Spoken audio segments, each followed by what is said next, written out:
If you are politically correct or easily offended, move on to another show. But if you want to hear the truth, keep listening. Brothers at Arms starts right now.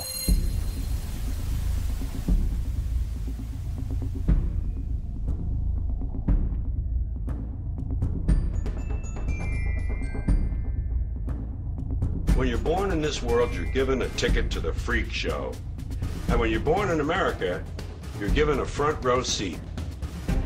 We gather tonight at a dramatic and deeply promising time in our history and in the history of man on Earth. So nobody wants to rock the boat. Nobody wants to change. Don't change anything. And we're in a nice downward glide. I call it circling the drain. We reward stupidity in this country. We reward people with multi-million-dollar TV contracts so that all the other stupid people can sit around and watch how stupid these people are. Stupidity is a virtue in this country. These people are psychopaths to the worst order. Government is not the solution to our problem. Government is the problem. You are listening to Brothers at Arms with Ira Robinson and Joe Long. This show airs Thursdays starting at 7 p.m. Eastern Standard Time on LateNightInTheMidlands.com. The cold hard truth has no fear on this show.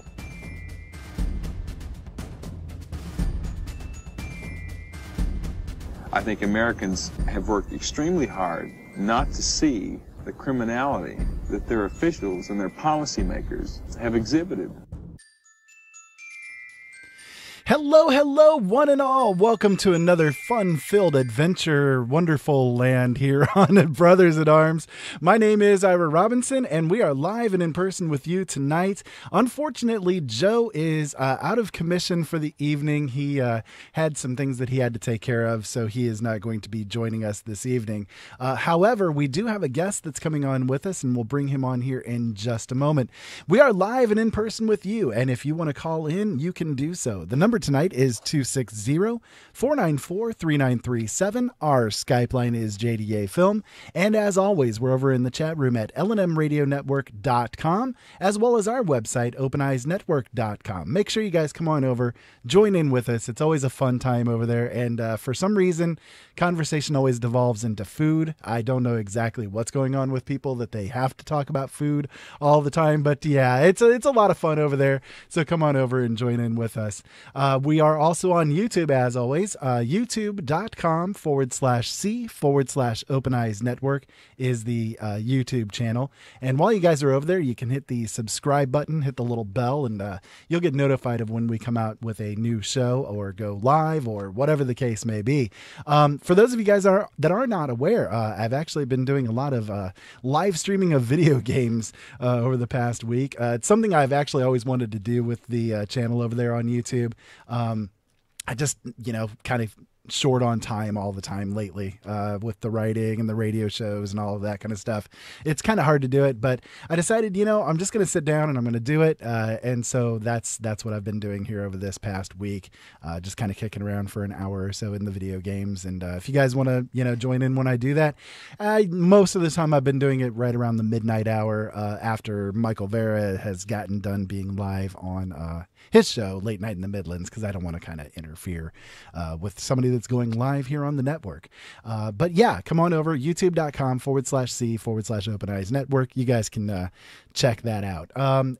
And if you want to check out my writings, you guys can head over to my website, originalworlds.com. So, okay, with all that out of the way, let me go ahead and get started here with our guest. Tonight, we're being joined with Andy Peloquin, and I know I've butchered his name there, but we will run with it. Andy is an author, and I'm going to have him give his own bio here in just a few moments as soon as we bring him on. Andy, you should be live and in person with us at the moment. Hey, thanks so much for having me. Don't worry about my name. You know, that's one thing that literally everybody in the world has gotten wrong. It's a French Canadian name that's pronounced Peloquin, but I don't want to sound like a total douchebag, so I just tell everyone, just call me Andy Peloquin. So much easier. That works. Absolutely. So, Andy, you are an author, and I've checked out your work. It's amazing. I love your writing style, and I got to tell you, I love your covers of your books. But you primarily kind of delve into the fantasy sort of realm. Is that correct? Yeah, you know, I love fantasy. It's actually in my author bio that fantasy is my way to explore sort of the deeper truths of the world in a way that doesn't alienate people. You know, like, let's say I wanted to write a story that was bashing some of the dangerous practices of the Catholic Church. All of a sudden, I would have millions of Catholics around the world telling me, "Oh, you're a bad person for doing this." Now, let's say I write fictional religion that has many of the similar practices that I want to shine a light on. All of a sudden, oh my God, this is something that I can relate to or something I recognize, but there's this sort of dissociation between my personal belief and your personal belief. So all of a sudden, it gives readers, it gives me a way to look at these things from a different perspective, without feeling attacked or alienated in any way. I love that, you know, because there are so many social issues that we really do need to talk about, but people seem to get offended about every little sentence that people say, because you're touching on to subjects that they think are, you know, too sacrosanct to change in any kind of way.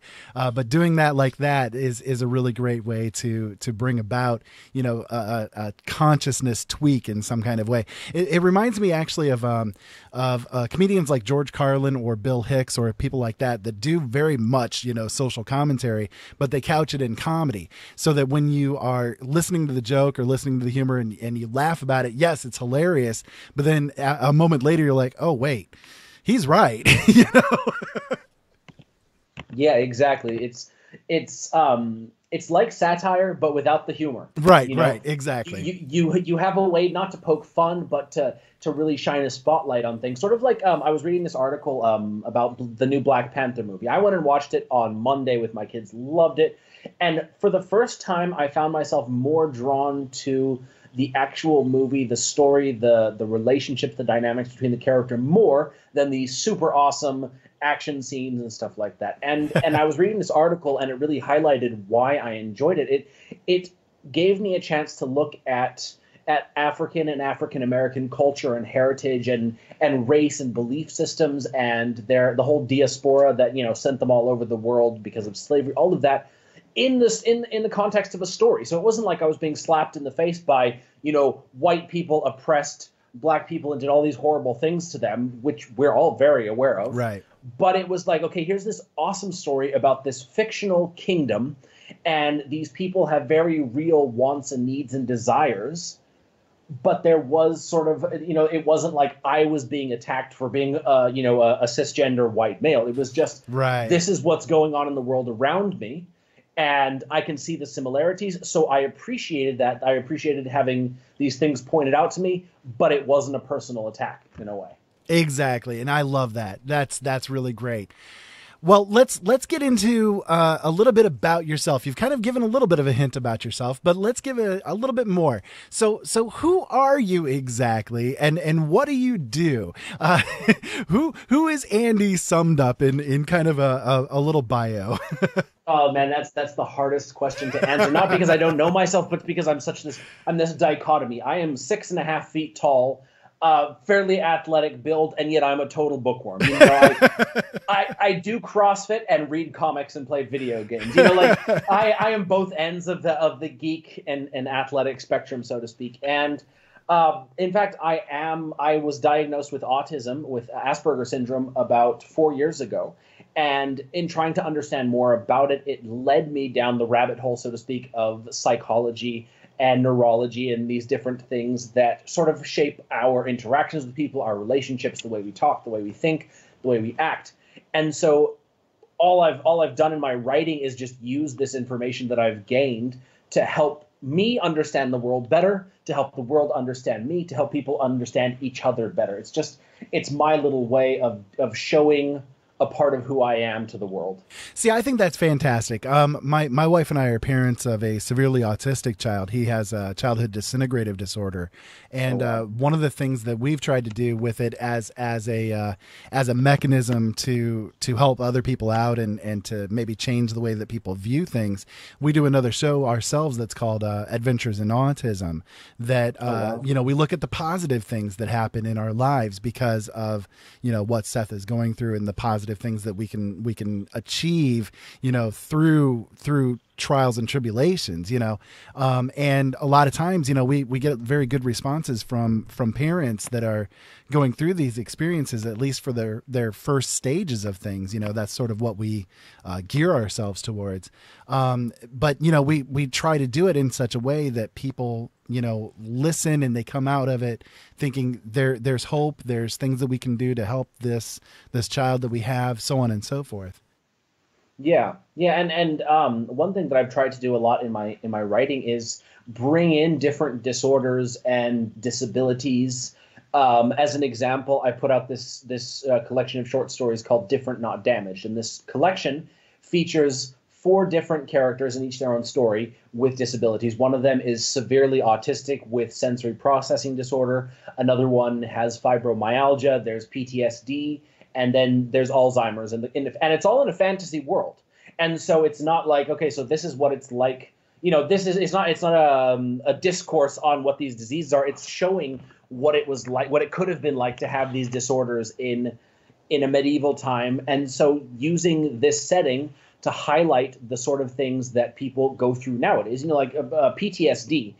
It's very recent in the last maybe 20, 30 years that it's become an established diagnosis or something that people aren't ashamed of anymore. Whereas, in the medieval times, 1400s, it would have been like they would have been telling the soldiers, you're a coward because you're afraid. And so just by using these stories to sort of present things in a different way, to showcase these disabilities, not only as disabilities, but then also the thing that enables these characters to succeed, their ability, it gives people a new way of looking at things. See, I love that. That is fantastic. I think that's such a great angle to take things from.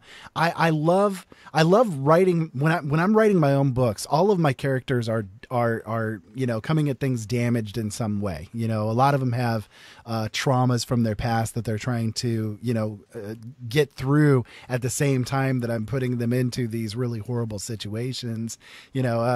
As my daughter says, I tend to be kind of like one of those psychopathic writers. I put my characters into really, really horrible situations, and not everybody survives, so it's just the way that it is. But, I try to do things in a way that, deepens the characters in some kind of way, because none of us are perfect. We're not Mary Sue's or Gary Stu's, we're all damaged in our own kind of ways. Yeah, for sure. But then, the whole idea behind that title specifically was it was really referring to myself, as someone who's lived with autism for so many years and only recently discovered it. It sort of explained a lot of things about who I was before, why I always felt so different than everybody else. Oh, I was an outsider. I was weird. No, it's not that people with autism, people with any of these disorders, PTSD, all of these different mental, neurological, physical, psychological disorders, they're not damaged or broken. It's just different. And understanding that, putting yourself in the context of, okay, this is their body or their brain or their hormones or something else affecting them in this way, it's much easier to see things from their perspective, or at least try to relate to them a little bit more than if it's just, oh, they're weird. That's too easy, and it doesn't work anymore. You can't just say people are strange or different. You actually have to try to understand them. Right. Exactly. That is great. I'm glad that you're doing that kind of thing with your writing. I think that more authors really do need to do that type of thing, be more aware of the depths that their characters could take if they come at them from, a broken perspective. Because again, so many of us go through life, from that broken perspective. I think that more readers would respond to that kind of thing, as opposed to them just reading a book of, this character is a, superhero that grows up and nothing ever goes wrong with them. Everything is perfect. And suddenly they're thrown into a situation that, can become terrible. And yes, I mean, there are great books that are like that, but at the same time, I myself enjoy a book a lot more when the character has, some kind of issue that they're also dealing with at the same time that they're dealing with the story. Yeah, exactly. And it really does make it so much more relatable. In fact, I read this study about a year ago that was talking about these researchers in Australia. They conducted a study on people to see if they had, different emotional health, mental health issues. And they found that 17% of the people that they studied did not. That means that 83% of the people in this study, I think it was maybe 2,000 to 5,000 people, not a huge study, but varied enough that it really gave a pretty good cross-sectional view of the population. 83% of people have dealt with something, whether it's chronic stress, alcoholism, anxiety, depression, and then of course the more serious ones like autism or psychopathy, sociopathy, these different things. And so that's a pretty scary statistic, but in a way it's liberating, because it's like, okay, everybody else around me is dealing with something, so I'm going to try to understand them. And then it really does make it easier for you to relate to people, because you've got this understanding that there is something that is affecting the way that they act. Maybe it's a trauma in their past. Maybe it's something that they're dealing with at home right now. Maybe it's just something as simple as the stress of daily life. But by putting yourself in the context of, okay, everyone's dealing with something, then it's really easy, or it's easier. I won't say it's easy, because it's never easy to really understand everybody. But to put yourself in their shoes, you're much more willing to do that.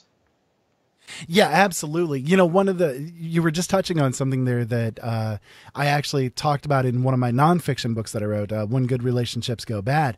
We are the culmination, at this moment in time that we have, we are the culmination of everything that we've ever gone through, every TV advertisement that we've seen, every buddy that we've ever talked to, all of these things from the moment of conception forward make up every decision that we make at this moment in time. Even if we're not really aware of it, it still happens on a subconscious level. So most of the decisions that we make, they are made through that filter of all of the other experiences that we've gone through. And there are some pretty traumatic things that people have in their pasts that they may not even remember on the top of their mind, because, for whatever reason, their mind has kind of overwritten it, to help them as a survival mechanism or whatever the case may be. But by the time everything is said and done, all of these books that we read, they never really touch on that kind of an aspect of characters. And I think even side characters can really benefit from having those kind of broken moments like that.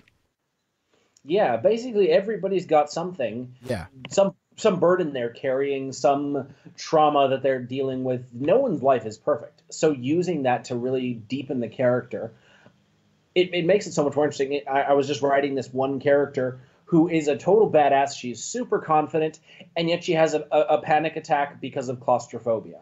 I don't suffer from claustrophobia, but it just helped me to understand her a lot better, because I understood that she was suffering a panic attack because of being in enclosed spaces. So just putting myself in her shoes in that sense made it so much easier for me to get in her head and to tell her story. And in a way, as someone with autism, patterns like that and formulas are sort of how I see the world. Right. Yeah. I know that A plus B is going to equal C, and when A plus B does not equal C, then it's a problem. So as long as A always comes out to C when added to B, it's okay. So by doing that with my characters, it helps me to understand the people that I'm writing, but then it also helps me to understand the people around me, because I can say, okay, my character, or this, my wife, my girlfriend, my husband, my parent, my child, they've got C. So now what could A and B be? So then it helps me to sort of break down the things in their past that led them to where they are now, and it gives me a better way to understand them more. That's a really good way to do it. That's a great way to look at it. In fact, so when you go to sit down to plan out a story, I guess the first question that I would ask in relation to this is do you outline, or are you more of a pantser kind of a style? I am 75% outliner and 25% pantser. That's about what I am too. Yeah. I'll have a pretty clear outline. Actually, in fact, the more clear the outline, the easier it is for me. But then I always leave room for creativity. I'll say insert plot twist here, and I won't know what the plot twist is until I get there, or the day before I get there, or a week before, because my brain's always working at the idea in the back of my head. But by having this rough outline, it gives me the confidence to say, okay, I know I need to write this scene so that I can get to this scene so I can get there. Whereas when I try to do books with a lot of pantsing and stuff, it's a little bit like I feel like I'm wandering because I don't know exactly where I'm going. That's about how I am too. I one of my stories that I wrote, going to be published here in a couple of months. In fact, Voices Carry. It's the sequel to my book Silent Steps, which actually you might be interested in. Silent Steps, this Takik series. The main character in it is actually inspired by the experiences that I've had with my son. She's mute and she's unable to actually speak the language of the people that are around her, and yet she was told that she's going to be basically the voice for the goddess of the world, and she's like, how am I going to do that?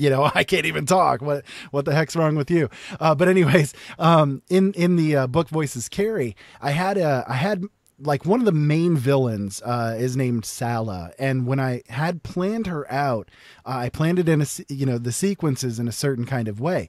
But then when I started writing the actual story, what ended up happening was there was this whole other character that Sala was bringing with her that I never planned for. I'd never even thought about. And yet then when I started writing it out, suddenly this other person was there, and I had to go with it. I had to end up changing a lot of my outline, to fit her in, because she deepened this villain, this antagonist character so much that if I was to not write her in, the book would be like half of what it ended up being. So I think that as an author, sometimes we do try to plan things out way too hard, especially us that are dedicated outliners, Yeah. We try to plan things out too hard. Like my recent stories, the past two books that I've written here, I've gone way overboard on outlining. My one outline ended up being 17,000 words. I had another outline that was 12,000 words.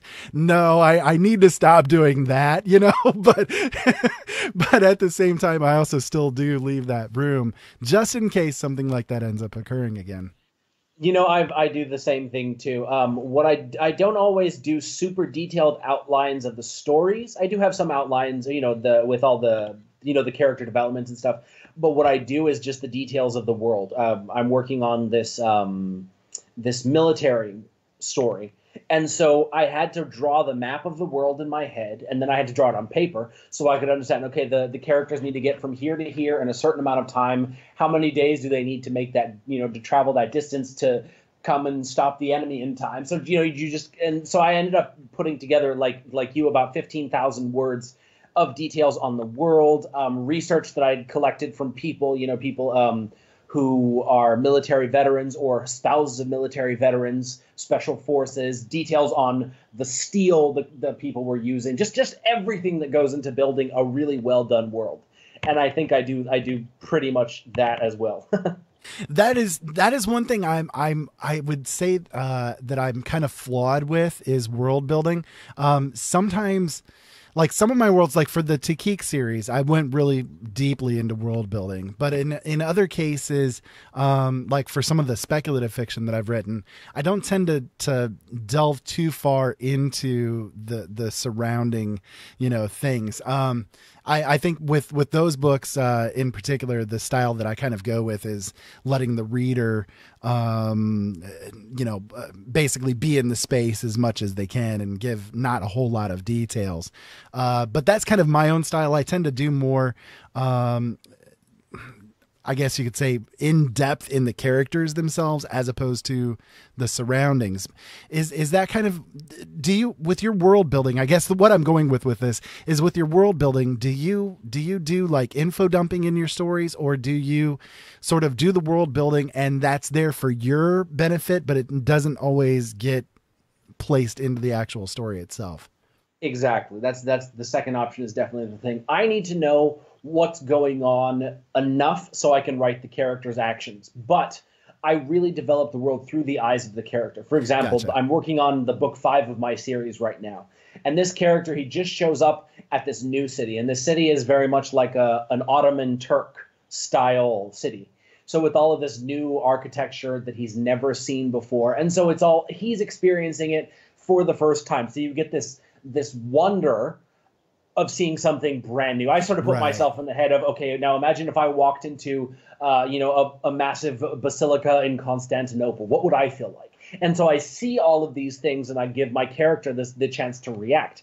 But then he walks out of there, and it's not like, okay, so now there's the priests here, and then there's this temple there. It's just really the details that matter to him, to the story, to the people he's interacting with, and then of course to the world that are relevant to the story overall. Like in the first book of this character's story, I kind of did a little info dumpy thing where he's following his target. He's an assassin. So he's following his target, and this target goes to collect donations from all of the temples in his city. And that was my way of info dumping the religion of the world. But then, of course, through the thing of, okay, the guy goes into one temple, and comes out with a specific type of donation that sort of showcases what that temple does. And then he goes in somewhere else, and it's a different thing. And so that's the closest I've ever come to, I think, like a full-on info dump. But it really, I love the whole religious aspect of it, because that was my favorite part of the whole book, was creating these 13 religions. I can believe it. That would be a lot of fun to do. That would be a lot of fun for me to do too. That is a really good way to do it. I think that from a reader's perspective, doing the really major info dumps on the backstory of the world and all of that kind of stuff doesn't really, it's not that interesting. I want to get into what's going on with the characters, what's happening here. So I think that, doing it from their eyes like that is a really good idea. That's probably the best route to go. Yeah, I mean, sometimes you do have to do more. For example, series that I'm writing now, it relates to the gods, and it relates to ancient history of the world and stuff. So I did have to do some info dumping, of course, through conversations. The standard. Oh, let me tell you the tale of years gone by. Some of that stuff is unavoidable.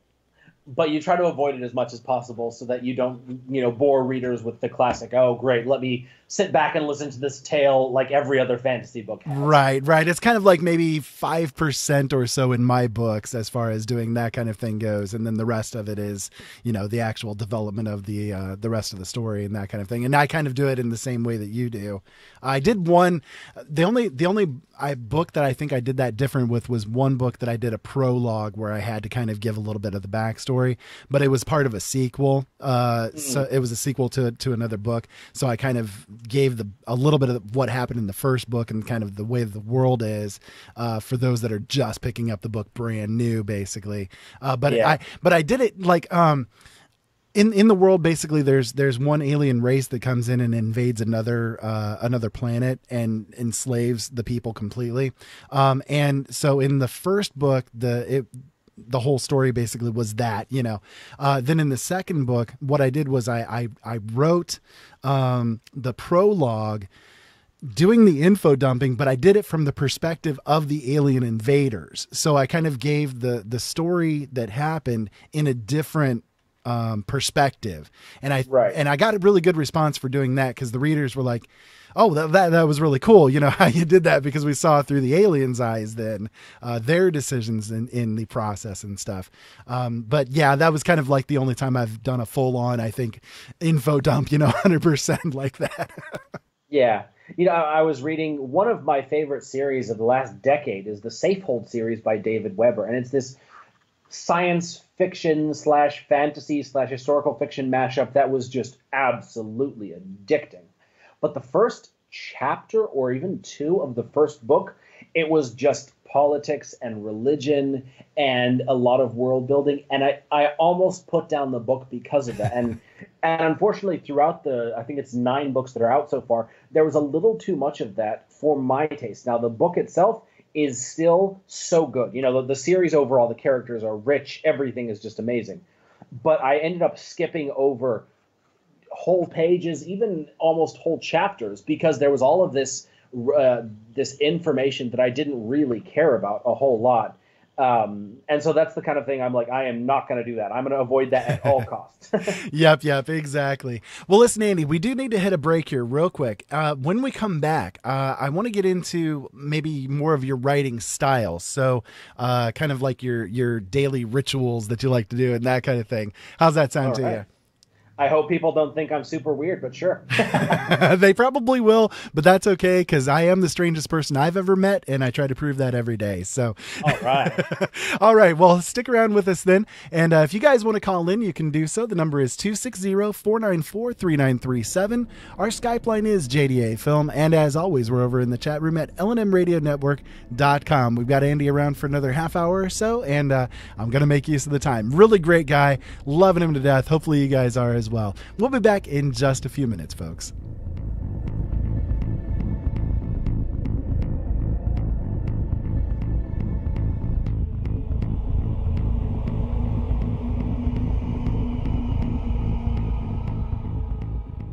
You can listen to the LNM Radio Network 24 hours a day, 7 days a week through the Paranormal Radio app.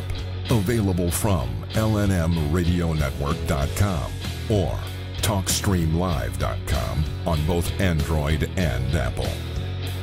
Our call to listen line is open 24/7. Dial 701-719-9704 so you can listen on the go.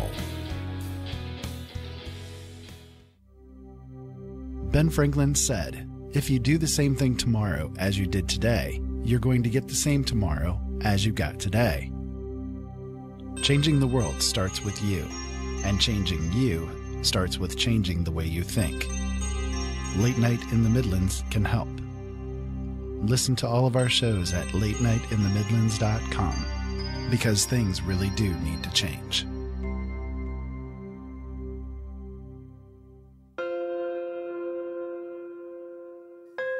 There are days that the red pill is bitter in my stomach, but I can't get it back out. I think because I have to. I speak because I have no choice. I walk through this dark age we're in with open eyes. Listen to Open Eyes on latenightinthemidlands.com. And together, maybe we won't stumble and fall. The LNM Radio Network and Late Night in the Midlands depends on you, the listener. Without you, there would be no us. So help us continue to bring you the best guests with the best information, and subscribe today. Information on becoming an LNM subscriber can be found at the top of latenightinthemidlands.com. Just click the About Subscriptions tab and become part of the family while helping the truth stay alive. And while you're at it, maybe subscriptions aren't for you. A one-time donation helps as well. Click that donate button on the right side of latenightinthemidlands.com and help us help you. From the author of Silent Steps and Haunted, Finding an Explanation for the Unknown, comes a story so chilling it will haunt you for years to come. Krista is a young woman escaping her past, running away from her family, her traumas, and her God, hoping to find a new life in a different town.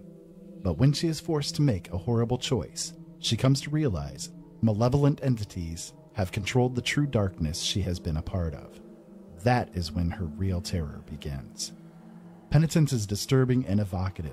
It will tear down the walls between what is real and what is nightmare. Penitence is the new novel by the man called the new master of speculative fiction, Ira Robinson. Find it and all of his books at his website, originalworlds.com.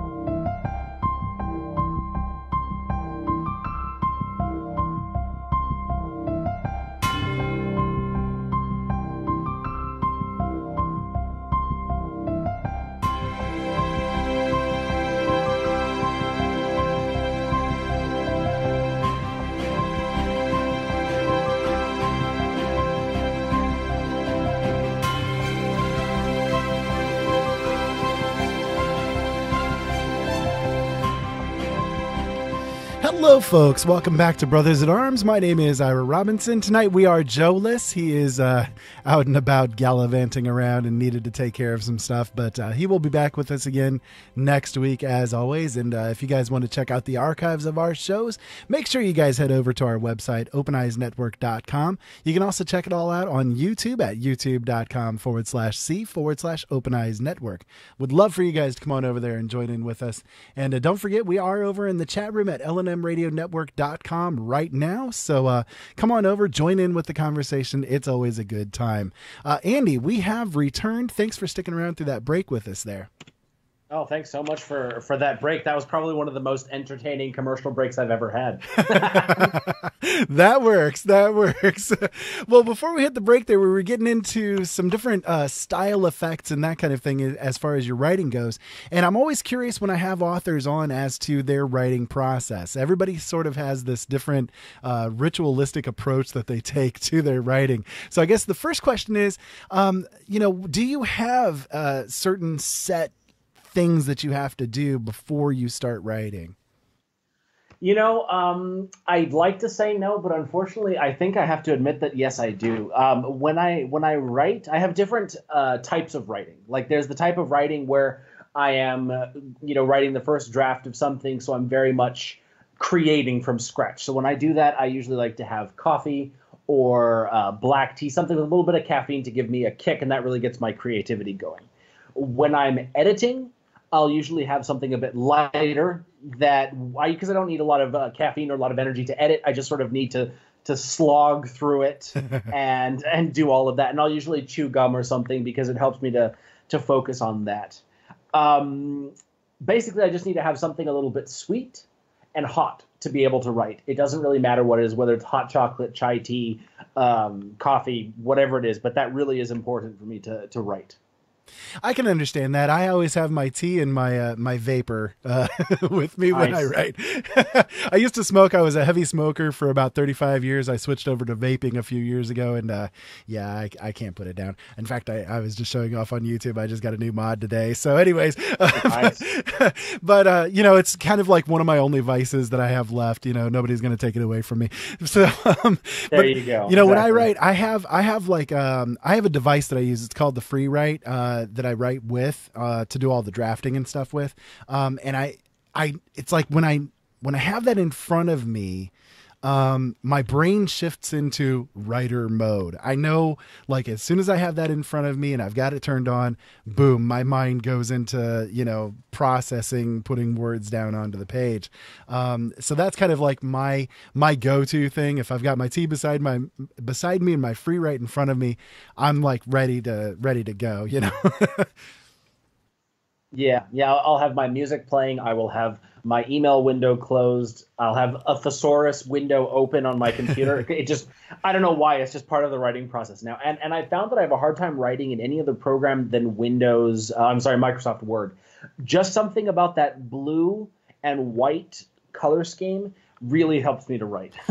So there you go. So that's another ritualistic approach. I think when it comes to writing, a lot of authors, they try to do it in different locations, and they have everything turned on. They've got Facebook going on in the background, and their email program open. I try to do what I can to disconnect as much as possible. Like I said, that Free Write sitting in front of me, and the only thing it does is drafts. It's basically a typewriter. Yeah. That's all it does. It's pretty cool. It's a pretty cool thing. There's another one. I can't remember the name of it, but I know a few friends who use those as well. Neo? They swear by them. The AlphaSmart Neo? Exactly. Yes, I had one of those to begin with. Like I used to do just my PC, but I'm legally blind, so I have troubles doing it on the PC. I tried doing it on the Neo. I actually wrote 2 novels with the Neo, and it was great. Having that disconnect there was fantastic. I absolutely needed it, and I saw my productivity increase by like at least 75% when I did that. That's awesome. So and then I got the Free Write mostly because it has the backlight on it, and the Neo, I had to have a really bright light shining onto its screen to be able to read anything that I was writing. And that, with my blindness, any kind of lights, it totally kills my vision. So yeah. So I think that it's important for authors basically to, and in fact, I'm showing off the Dana, one of the Alpha Smart Danas right now that we bought on the YouTube chat. But anyways, I think that it's really important for authors to get that disconnect, find some music that they really like to listen to. I like doing epic score, or like I think it's called post rock, shoegaze rock, it's kind of like ethereal, rock style kind of. It reminds me a lot of like, just a straight up instrumental Pink Floyd style of nice. Music. And those type of things, it really gets me right in the mood to put words down. That's awesome. I've got a playlist that has literally every style of music. I've got Five Finger Death Punch, and it'll go straight into Simon and Garfunkel, and then Selena Gomez and Skrillex, like everything. And it's basically all I do is when I listen to music, whether it's on the radio or in movies or while I'm surfing YouTube, it's just, okay, does this song make me feel? Yeah. And when I feel something, some emotion from the song, even if it's something just mild, and it's a song that I enjoy and it really triggers something, I'll add it to my playlist. And I've got my playlist on shuffle right now. It's about, I think, 350 songs of all genres, and I've got it on shuffle, and it always helps me to just keep going with the story. It really does work. That's great. I can't do things with lyrics. That's my only limitation. I can't do things with lyrics because if it has lyrics, I invariably end up writing something relating to the lyrics into what I'm writing. It's like my brain can't think in those two different ways. Yeah, well, I am still a blogger and copywriter as my day job. And so I've been doing this for so long, of about 6 years now, that I've just gotten used to kind of glossing over the words and focusing so much on what I'm writing that I can, that the words don't really mean anything to me anymore. They're really just sort of an addition to the beat that, some singer is droning on in the back of my brain, and it doesn't distract me from the story, from writing anymore. At the beginning, it really did, but I've gotten used to it now. That's cool. That's cool. Well, let's get into your book specifically. I've your style of writing, I really like. You've got such a great way to get descriptiveness across without really overpowering, I guess you could say. And I really like that in a style. It's very, very easy to read, Thank you. I appreciate that. It's a never-ending work in progress, to keep trying to give new descriptions and get really creative, but then without overpowering the thing. My beta readers are like, look, you've got 3 descriptors here, cut it back to 2, or you've got 8 here, maybe stick with 5. Yeah, I've got that problem as well. I know how it is. Yeah, the thing that really helps me to do descriptions, I wouldn't say I excel at them, or I don't know if I excel at them, but what helps me when I'm writing them is, okay, what would the character notice? My half demon assassin character would notice very different things from my 10-year-old thief girl. Yeah. And so just focusing on what the characters would notice, how they would perceive it. A noble character, a nobleman would see a barracks and think, oh my God, it's all low-class men. Whereas a beggar would be like, oh my God, these people are eating and everything is so warm. Just putting myself in the context of the character to put these descriptions in. And I love that. That is a great way to go about it, instead of just saying, well, it was blue, or something like that, going into other detail like that from the alternative perspective. Again, I like the alternative perspectives of things. That's what really makes it great. So again, they're all within a fantasy world that you've created. Have you written ones that go outside of that series?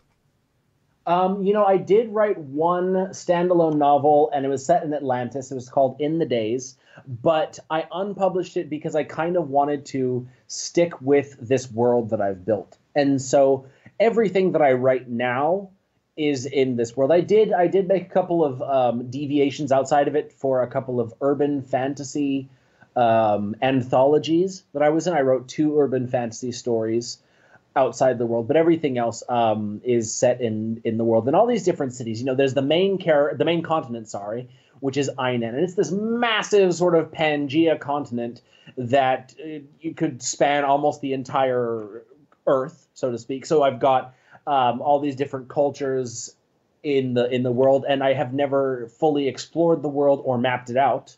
because I want to keep writing stories in it. So I can just say, oh, 100 miles north of this other city that this other character visited, there's this city. And now I can tell a whole new story there without sort of being limited by a map. So it's much more fun to do it that way. And then now I'm doing a military series that's set across the ocean on another smaller continent. And now I've developed this other continent. And just sort of building this world, making it bigger and bigger is so much fun for me. That's really cool. In fact, the series that I'm writing right now, oops, sorry about that noise there. The series that I'm writing right now, I'm kind of doing something similar with. I'm calling it the Black Rose Files, and it's all stories that are set within one small town where the paranormal is normal and the weird come to live. And so in each of the stories, I'm doing a different character as the main character, but the main character is always the world, always this particular town. I'm glad to do it because, sometimes as authors, we have difficulty creating brand new worlds every time that we want to sit down and write a novel. And a lot of times when we've written a novel, at least in my experience, we've written this novel and it's like, there are so many other stories that I could tell that are relating to this, and I want to write another one that's like it, but the characters have these, I don't know, you don't want to maybe continue on with that particular character for whatever reason or whatever the case may be. But, having a world base, that you can then build into future stories, I think is a really cool idea. And readers love that. I'm a hardcore Marvel fan. I've been reading comics since I was about 18. Same here, yeah. And the one thing that I love most about Marvel, aside from characters like Deadpool and the Punisher and all of that, is just how all the characters show up in the other characters' stories. Yes. I'm reading a Deadpool story, and hey, that's Spider-Man. Hey, that's Wolverine. Hey, that's Captain America. And so it mixes mix and mashes everything together in such this colorful, flavorful way. And so I was like, I'm going to do that. So now there's the one character, the Hunter. He's this half-demon assassin, and he is sort of the consistent theme that ties all of my stories together in one small way. The series that I've got published right now, the Queen of Thieves series, is set in the city of Pramis. And the city of Pramis was actually created because the Hunter, his name, the assassin's name, pretended to be a nobleman from that city. So I had the first 2 books of this other series published, and I was like, okay, now I want to write about a thief. I don't want to set it in the main city that the Hunter's in because of everything that happens in the Hunter's first book. So I'm going to set it in this other city. And so in the Hunter's books, there's this mention of the city, and then the thief character meets some of the people from the Hunter's books, and there's just this crossover. And so people like me who love these Easter eggs will pick through it, and they'll be like, wait a minute, I recognize that name. Oh, I recognize this setting. I recognize that person.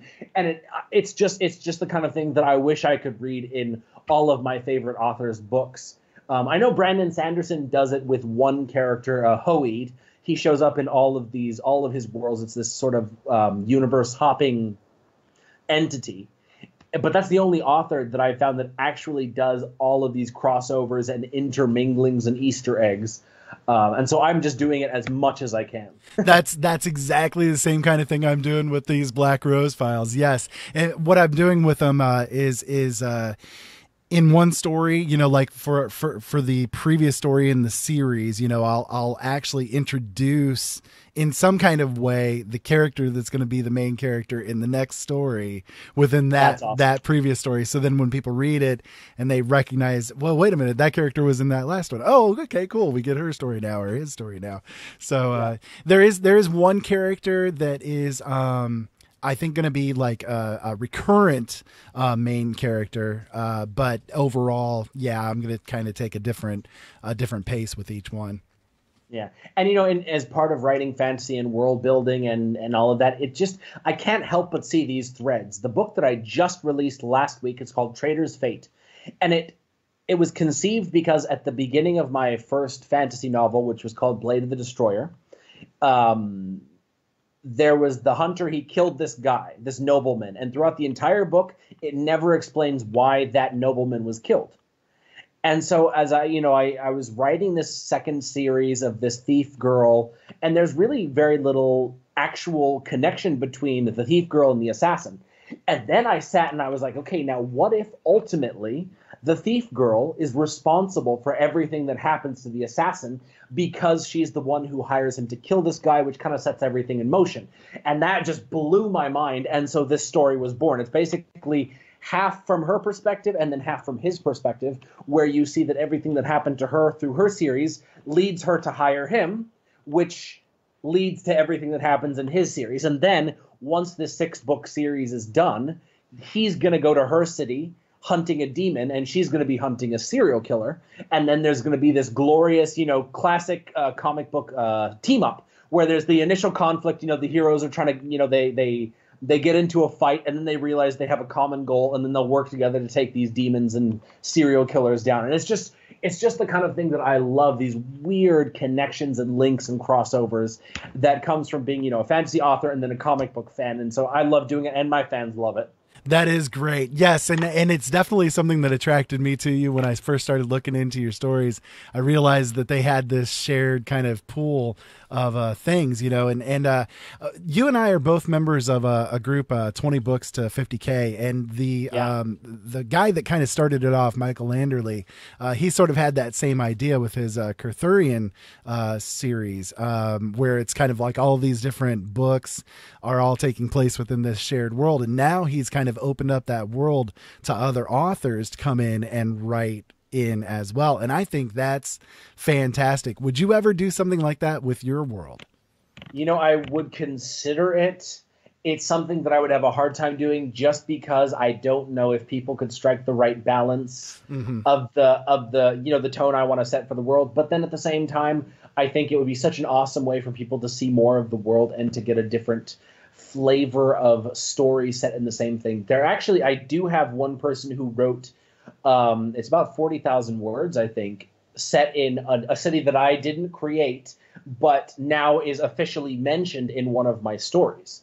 And so if I haven't read the story yet because I've been crazy busy, but if I like it, it is something that I can publish as another one of these stories set in my world. And I think it would just be so much fun to have that sort of thing, but that's further down the line. Right. Yeah, exactly. Okay.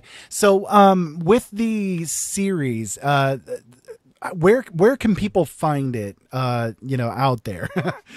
Yeah. So everything for me is online as Andy Peloquin. My website is andypeloquin.com. My Twitter, Facebook, Amazon, everything is Andy Peloquin. I am also on YouTube as Andy Peloquin. I don't really post videos that often, but you can find me at the Fantasy Fiends podcast, which is a fantasy-themed podcast that I do every week. And we talk about all kinds of stuff. Like last week, we did a topic on the tools of manipulation and sadism and just these things that people don't really talk about. But everything is through the context of a fantasy story.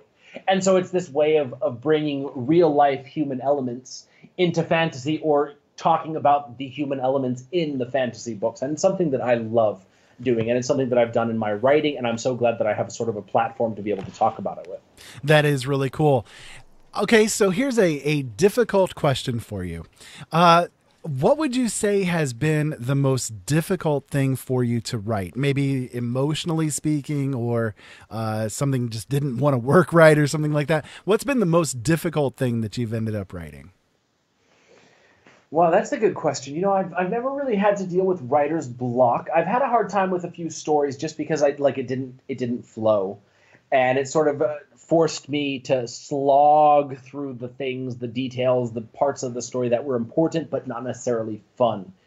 But I wouldn't say that I've really ever struggled with anything because of sort of outlining. I know what I need to do, and I know where I need to get, and that helps me. The thing that probably is the hardest for me is the emotional side of things, because as someone with autism, it's the emotional aspects of people around us are harder to understand. So it's led me to do a lot of research into these kinds of things. And I'm always reading articles on Psychology Today and studies and things like that, just so I can sort of better understand the emotional things of my wife, my kids, my in-laws, my parents, my siblings, just so I can write these characters that are more realistic.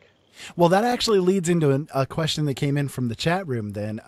They were asking, being autistic, do you feel that it gives you advantages with your writing? So maybe more attuned to sensory things that a non-autistic may not think about, or seeing patterns helping you develop your stories and that kind of thing? Patterns is definitely a thing. Just recognizing the sort of the highs and lows of a story. You know, a lot of people use the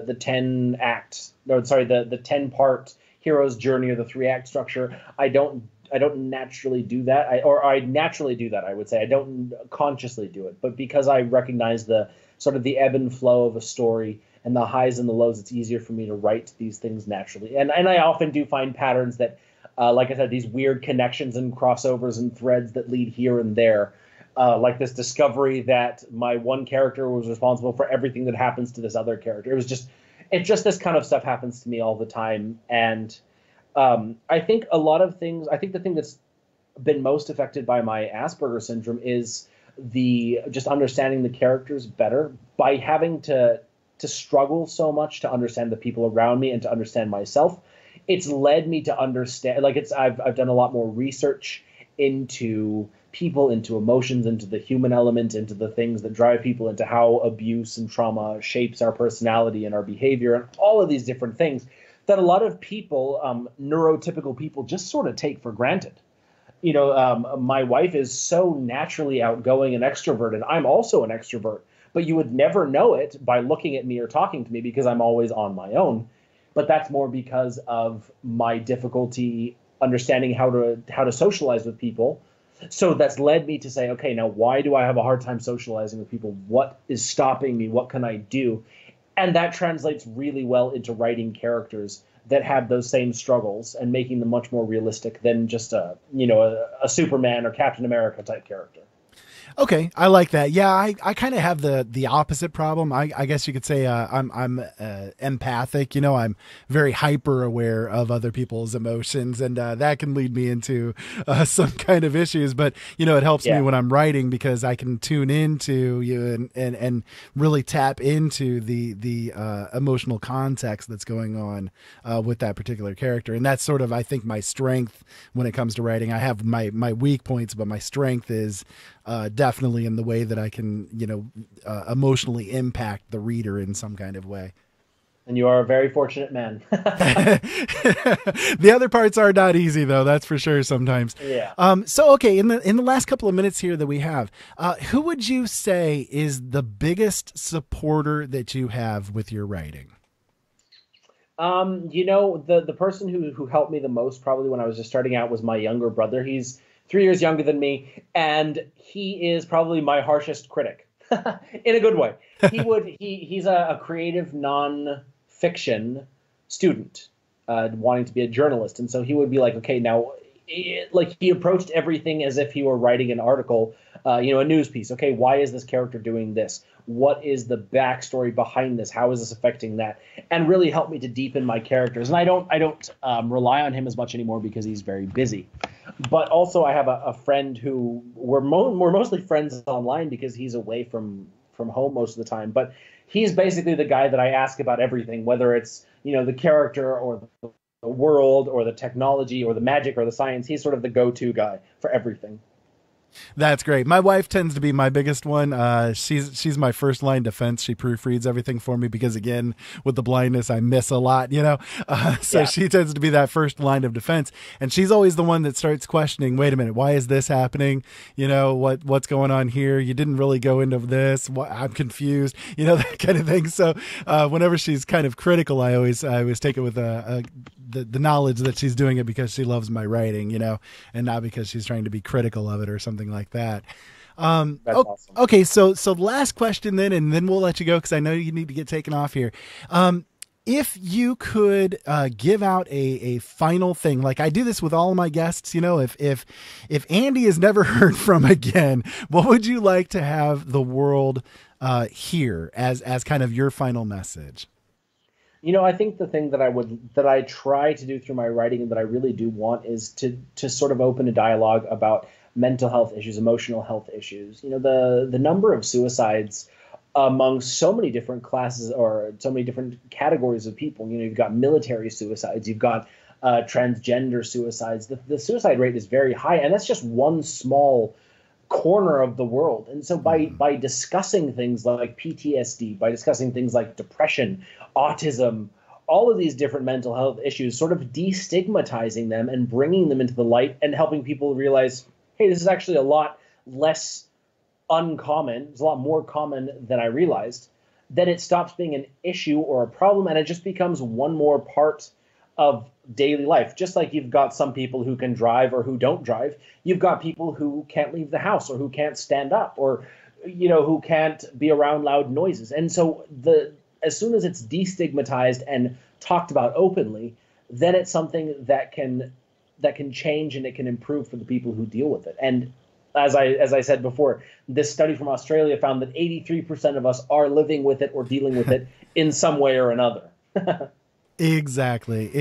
Andy, thank you so much for coming on tonight. I really appreciate it. This has been a really great conversation, and I would love to extend the invitation to you to come back on this show again anytime that you'd like. Yeah, that sounds awesome. I've got a 6-book series releasing between May and September, so I'd love to be back on and talk about that. That's awesome. My first free slot's going to be in September, so I'd love to bring you back on during that time, and we'll talk about all that then. How's that sound? Sounds awesome. Great. Andy, thank you so much for being here tonight. I'm going to have all of your website links and all that kind of good stuff linked up on the archives of this show, not only on our website, but also the YouTube channel. So anybody out there that's listening that you guys want to check out what he's got, you guys can just go there and click on the links. So thank you so much. Have an awesome evening. You too. Be safe and have fun. We'll talk to you again soon. Bye. So there you guys go, Andy Peloquin, and I hope that you guys enjoyed the conversation tonight with him. I had a great time. He's such a great guy. This has just been fantastic, and I've had so many really cool guests coming on. He's definitely in the top right there, man. Just a really great time. So make sure you guys go and check out his books. Definitely worthwhile reading. I love the way that he does his stories. So we will be back in just a couple of minutes. We're going to go ahead and take a break here, and when we come back, we're going to come back with one of the Neelys. I'm not sure which one is going to be joining in with me. It's going to be kind of a surprise, I guess. So when we come back, we'll see who it is, and we'll kind of shift the conversation into other directions from here.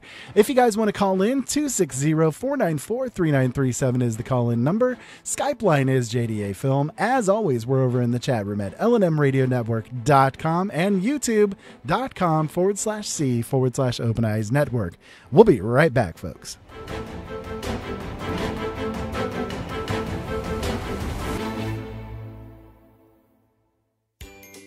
Do you need toner for your Epson, Hewlett-Packard, Canon, Brother, Apple, or Sharp printers? Look no further than Laser Technologies. In business for over 20 years, they offer the lowest prices on toner on the web. They can also repair your laser printers and toners fast and easy. Call their expert staff today at 561-792-9600 or email us at service@laser-technologies.com for all your toner needs. All toner is shipped nationwide. Why wait? Get the lowest prices on toner. Call or email us today.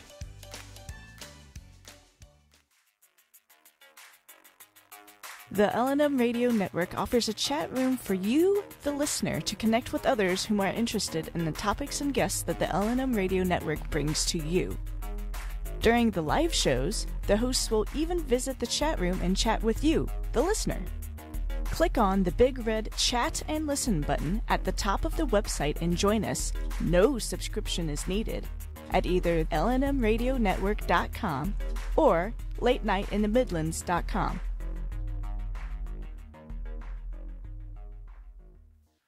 Open Eyes Network now airs a live simulcast on YouTube. Our YouTube channel, youtube.com/C/Open Eyes Network, features not just our live content, but other videos as well, and is always active. So now you can tune in many different ways. Open Eyes Network shows air Monday, Wednesday, Thursday, and Friday at 7 p.m. Eastern Standard Time live. Be sure to visit OpenEyesNetwork.com to find easy-to-use links to get to all of the places that you want to listen to our shows. And don't forget, all of our shows will now be archived as well on YouTube. Why subscribe to Late Night in the Midlands, you ask? Well, I'll tell you why.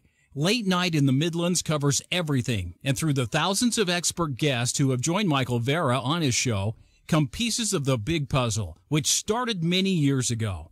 Michael and his guest reveal information dating back to the beginning of time. To this very moment, Michael Vera not only brings you the best guests with the best information, but Michael is not afraid to call out those who are less than honest. You see, in this day and age, we need a radio show we can count on and a radio host we can trust to expose the truth one show at a time. So become a late nighter and subscribe now. Talk radio like no other. Late Night in the Midlands, bringing the truth back to talk radio. Tragic devastation drove them underground. Abject desperation brought them back out again. Their world had changed. Alien creatures greeted them with misery in tow and enslavement in mind. Into this world a girl was born. Made mute by a mistake of birth, Aylin's inability to communicate with others of her kind was absolute. But natural things, animals, trees, the softly creeping things in the night, were open to her and had many things to teach her, including how to save her world from those beings that held her people in thrall. Aylin's first Silent Steps are just the beginning. Silent Steps is the first book in the Takik Cycle trilogy. Aylin is a young girl caught in a world that she is unable to communicate with, trapped between her people and the monstrous creatures that enslave them. With each step she takes, she comes ever closer to her destiny. Aylin has been thrust into the center of a power play for the control of her people, swept into a tide of events that will change the face of her planet forever. Purchase Silent Steps now at any major retailer worldwide, or online at Amazon, Barnes & Noble, or Neely Worldwide Publishing. You can also order a signed copy at Ira Robinson's website, originalworlds.com.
Hello, folks. Welcome back to Brothers in Arms. My name is Ira Robinson, and Joe is Joe-less right now. He is off gallivanting around the universe at the moment, and will not be joining us tonight, but he will be back on with us again next week, so make sure you guys tune in for more of Joe. We will probably also be live streaming some games this weekend together if you guys want to check that out over on our YouTube channel, where we're currently live streaming, youtube.com/C/Open Eyes Network. And if you guys want to check out the archives of any of our shows, we're over there as well as our website, openeyesnetwork.com. We're going to shift gears on you guys a little bit here. Andy had to duck out a little bit early, so we're going to bring on Mr. Daryl Neely. Odin himself is joining in with us. So welcome, Daryl, to Brothers at Arms, who's currently brotherless, but you're a brother as well. So well, I guess it is Brothers at Arms again. We are at arms, brother. You have Odin here, and I have arms for us all. Thinking about arms, I'm so glad that the president actually said, guess what? Schools, maybe we should arm teachers. And he's gotten a lot of blowback for that, yeah. In fact, I kind of wanted to go in that direction a little bit, not necessarily into the politicism of it all, but one of the things that I wanted to talk about tonight, and I think that this is a topic that interests you as well, Daryl, the subject of why are kids having problems today with being, I don't know, bored, emotionally distant, all of the kind of issues that we're seeing happen with them at this point in time. It seems to be becoming a really prevalent problem. And I think that the things like what we saw in Florida and that kind of thing is sort of an offshoot of that, like it's something led to that. Because like I said before, when I talked about this topic before, when we see the differences between now and, for instance, when I was growing up, 40 years ago, when, kids would bring their guns to school, they would have them in their gun racks in the back of the truck, people bring them in for show and tell and so on and so forth. It happened, but we never saw this gun violence that we're seeing in schools. There's something that's happened between then and now that's caused, or that's kind of like the root of these issues. And that's what I wanted to discuss is getting to kind of the root of these issues. So how's that sound to you, Daryl? I like that subject because, it's bringing, I got to move the legs a little bit, the circulation just started pumping and I had to get that feeling back. Yeah. My problem is that, if I was back in the 80s and 90s, they would say, oh, it's the shooter games. That's making them crazy. And they want to go out. No, it's not. It actually gave us something to kill time, and it gave us a chance. Yeah, when it comes to video games, I know far more gamers than I know school shooters. That's really the best rebuttal that I can give to that particular thing. Now, I will say that there may be something to not giving your kid Call of Duty at 8 years old. That it's it's a mature game for a reason. I wonder right now how many of the school shooters actually played those games. That's a good question, and I don't think that anybody really has an answer for that.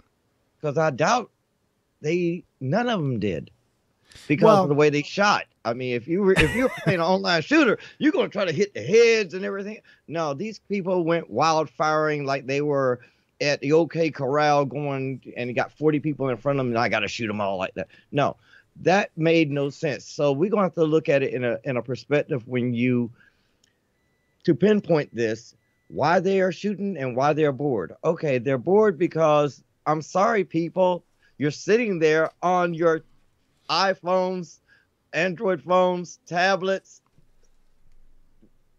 like zombies all day. You're in the classroom.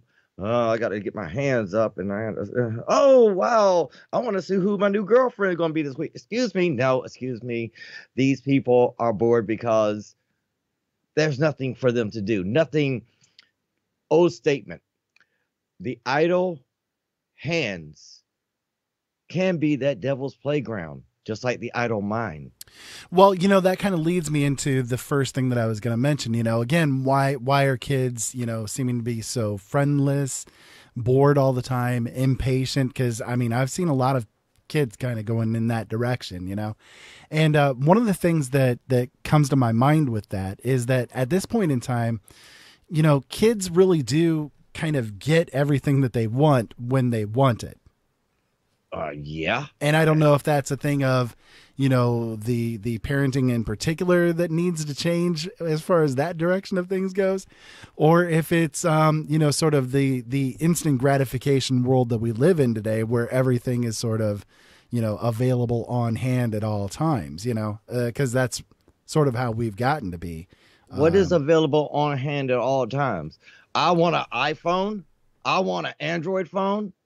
No, it's not available. These parents have to go out and get it. These parents got to use their financial resources to get it. And these kids can't buy it themselves because they don't have a job. They don't want to work. They don't want to earn these things that they're given. I'm going to give an example real close to home. My son went and borrowed some money from one of his friends. He's 23 years old. I'll say it. And he ain't got no job. He's not in school. He's doing what he does. But he came to me last night during one of our wonderful, Star Wars games that he was playing online so for people to see. And he said, Dada, you got $15. I owe somebody $15. I looked at him like, hold on, I pay your debt and put a roof over your head and pay the electric bill and pay the water bill and pay the cable bill and give you Wi-Fi. These kids feel entitled because they think that you're my father, you're my mother, and because I was born, you are supposed to take care of me to the day you die. Well, where does it leave you as a child growing up? Parents, think about it. If you had a entitled life, because most of these kids are living entitled. Let's think about it this way. Well, again, though, the entitlement thing comes from that instant gratification thing that we see happening, where the kid's able to say, I'm hungry, and the parent says, well, let's stop at the drive-thru real quick. They say they're thirsty. Well, here's a, vending machine, or let's just stop at the gas station and get something to drink. There's something to be said for the critical learning skill of delaying gratification, where you are able to be patient. Again, it kind of teaches patience when you have delayed gratification of things, because if you want the thing, you can get the thing, but you just can't get the thing right now. You've got to either work for it, or you've got to, wait until it's available, or whatever the case may be. But that impatience, or that patience is taught, through very specific sort of steps, such as, again, delaying gratification with things. The instant gratification leads to the entitlement mentality that can come into play. I wonder if it's genetic. By now, it could be. They said alcohol a few years became genetic. Well, it could be. I think there's something to be said for what I've talked about before, that, the different drugs, the big pharma drugs that we get put on does change us on a genetic level, and that we do pass that change on to our progeny, in some kind of way. So I do think there is something to be said for that. We're sort of right now into the 4th generation of better living through pharmaceuticals. That's a good topic.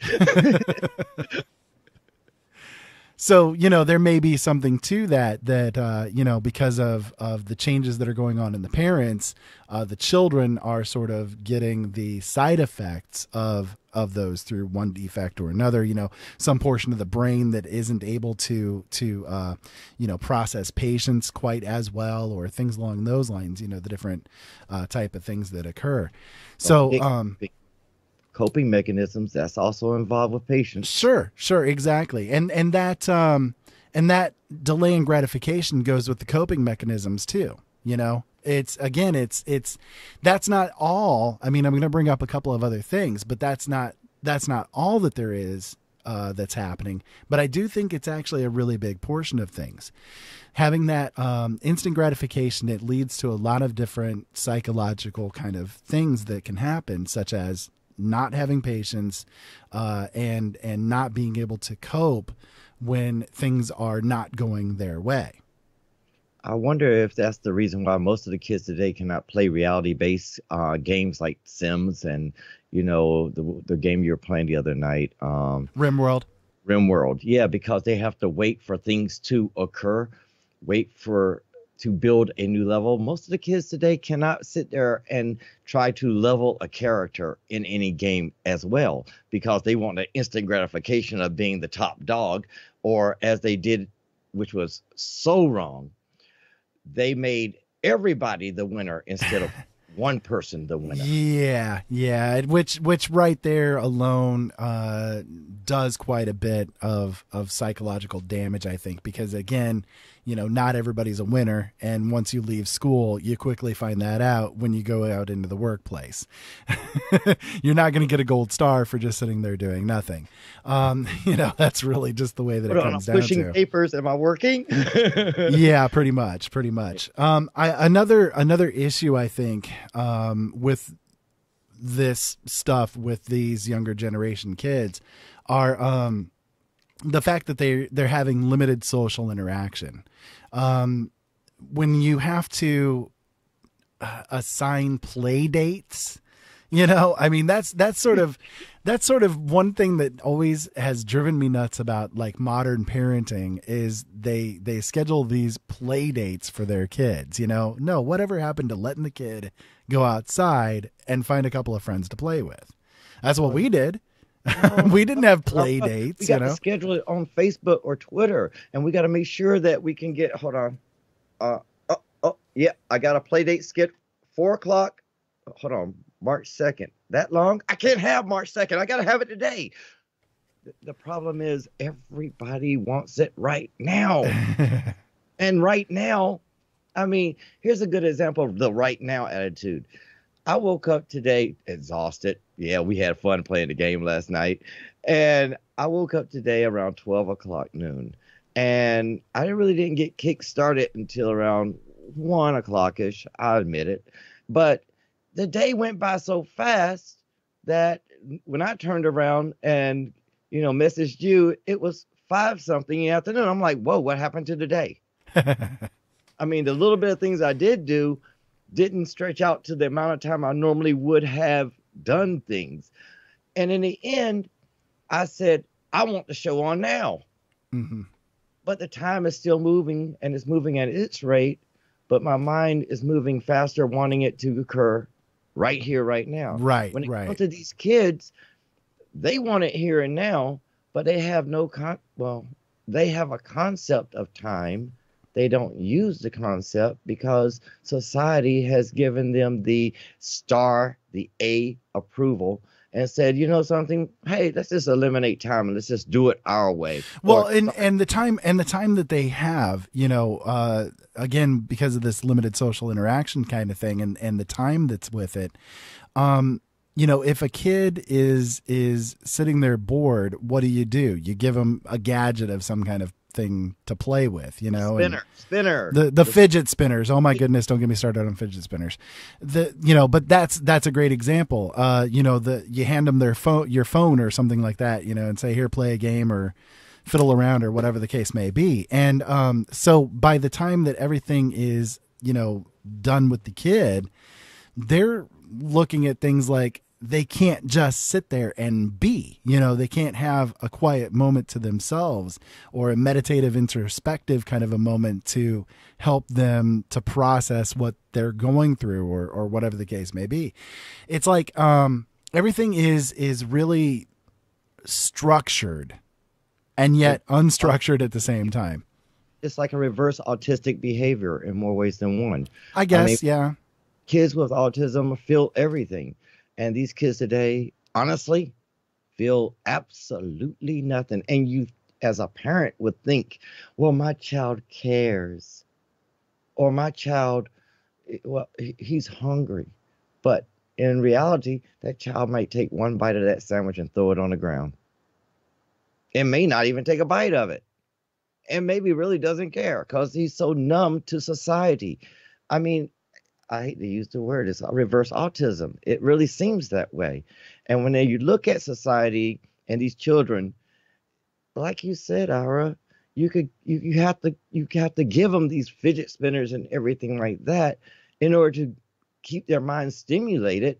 Or does it stimulate the mind? Maybe it's something that's used like we used to do, taking a pencil and just flip it around our fingers just to kill time until something that you want to do occurs. Well, yeah, exactly. We don't have any time now. Kids these days, they don't have any time that is not just like endless amounts of fun, quote unquote, in some kind of way. You know, they're always entertained in some kind of way. They're not having these quiet moments of introspection.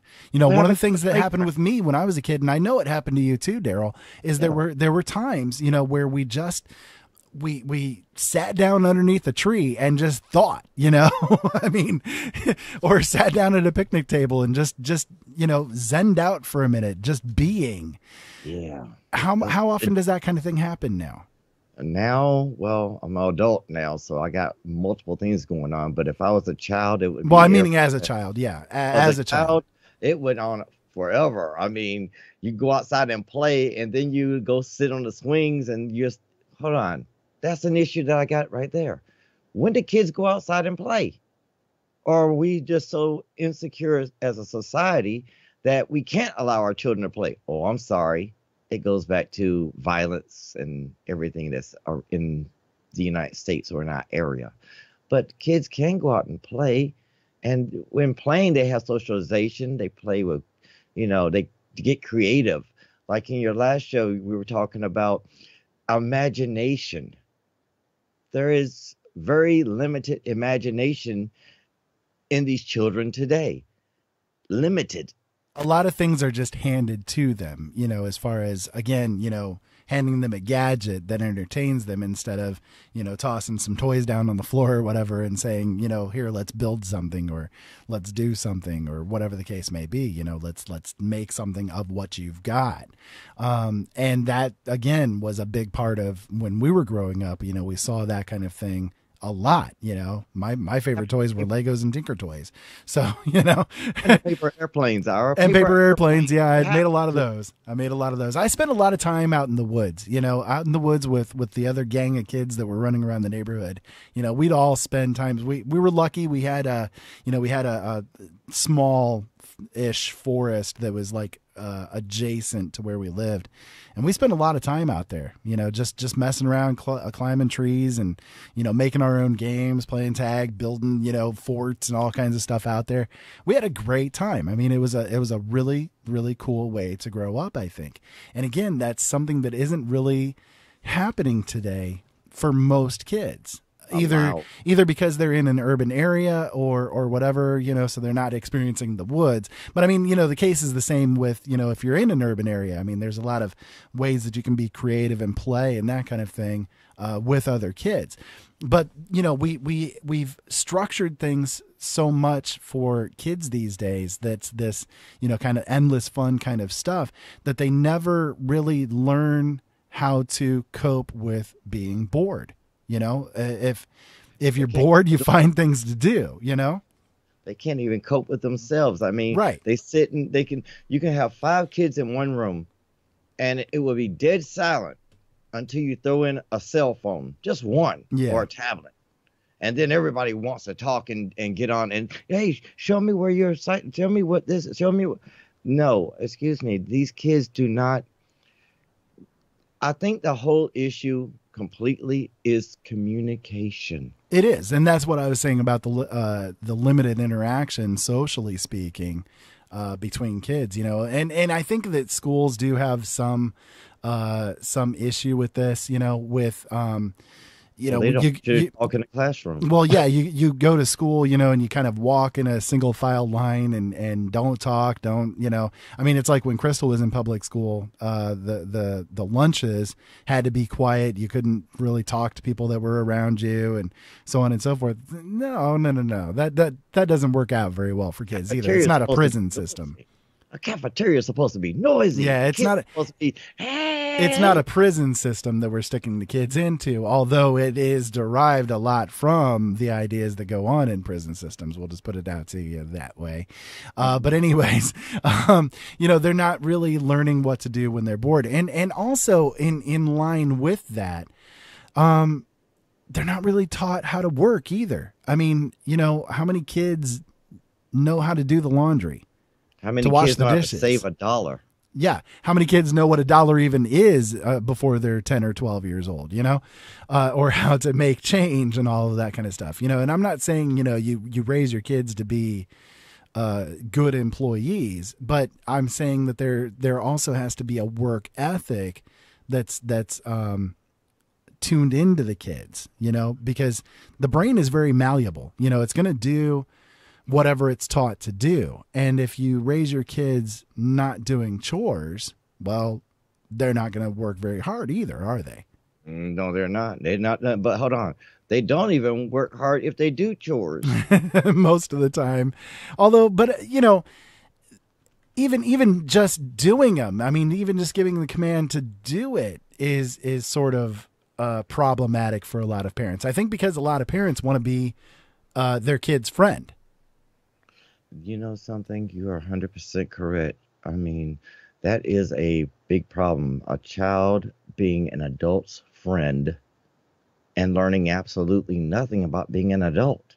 But a parent can teach a child to be an adult. I mean, my problem is that in this society, the parents have lost control over their children. That's the first thing we already knew. It happened when they gave us social services and put them in your house and put them in the schools. They didn't allow the parent to have any control over these children that began to run rampant. And there are a lot of situations where you get parents that are blamed for more things than one. And then you got the school teacher that becomes a social service entity. Parents, you better remember this. The school teacher is a social service entity, and they report to social service as well by way of the school counselor. Right. So to be a parent is almost hard. So they took the parenting away, and they gave us children that we have to befriend, almost like, but hold on, does an animal have more rights than a child? Well, no, not necessarily, but I wouldn't be surprised if it gets to that point. But when it comes to that though, Daryl, there's, you can be friends with your adult child, and there's something to that. I think it's great when parents can be friends with their adult child. But when your child is, 10, 9, 12, whatever, you can't be their friend. You've got to be the parent. You've got to be there making sure that they're being responsible little human beings. That's your job. Your job isn't to, raise your kid by proxy. You can't be friends with your child and have an effective parent-child relationship. It's not going to work very well. We've seen it happen way often out there in the world where the parent tries to be a friend and then nothing, or then the child just, is a wild one, feral, kind of crazy kind of kid, Yeah. Or we let society train your child to be what it is. Yeah. That's part of my point is that, if you're not doing the parenting, someone else is. Okay. If you're not being the parent, there's somebody out there that is, and that could be the school, the school system, which tries its best, to make sure that it's the only parent, or even, a more dangerous kind of thing, somebody that's grooming your kid to, for whatever reason, pedophile or whatever the case may be.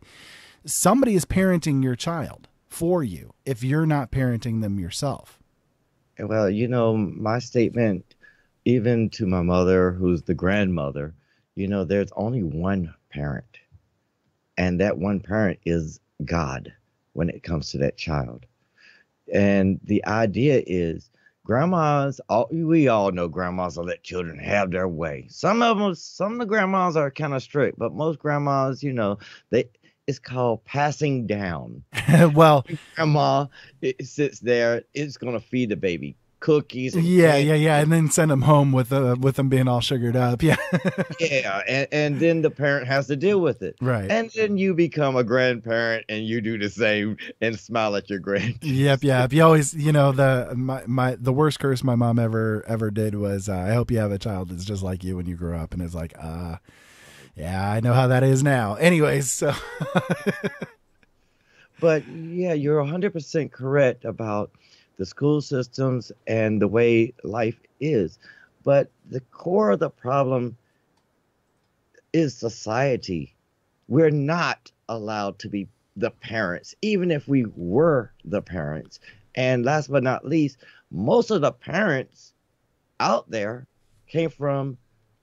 that have children came from single parent homes where it was harder because the other parent had to make a living and that child had to be either alone or out there socializing amongst this group. Some children have the mental dexterity and the stamina to be able to discern, but in today's generation, discernment doesn't really exist. No, and discernment really has to be taught. Critical thinking is a learned process. It really is. And that is definitely something that is not really taught to kids these days, how to think logically and critically for themselves. That's sort of been abandoned over the years. Another thing though, Daryl, that kind of ties into what we're discussing here is that if you're not parenting your kid is parenting you.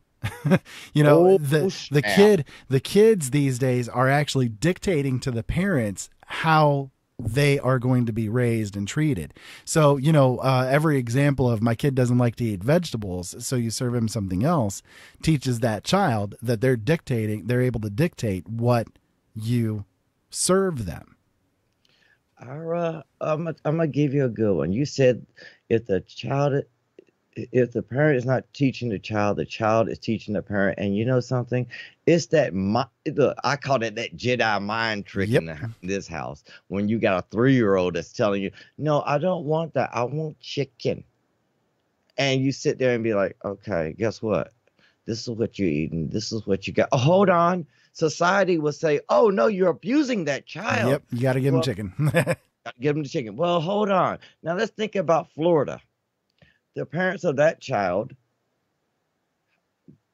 really were the child's, well, actually, the parents of that child was really the child parenting the parents because the child could do whatever he wanted, and the child went out of the house with a loaded weapon.